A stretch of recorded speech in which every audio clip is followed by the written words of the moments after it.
5 வருஷமா தலை சுத்து, 5 வருஷமா தொண்டையில சளி அடைக்கிறதாம்.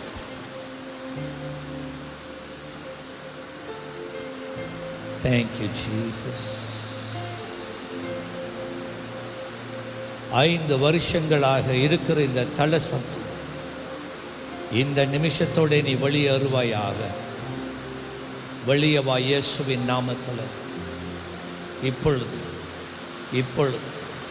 5 வருஷங்கள் அந்த தொண்டையில் இருக்கிற சளி வெளியேறு இயேசுவின் நாமத்தில். இந்த மகளை விடுவிக்கிறேன். இந்த சிறையிருப்பில் இந்த பரிபூர்ண விடுதலை உண்டாவதாக. நல்லா இருக்காமா? நல்லா இருக்கு பாஸ்டர். சோத்திரமா.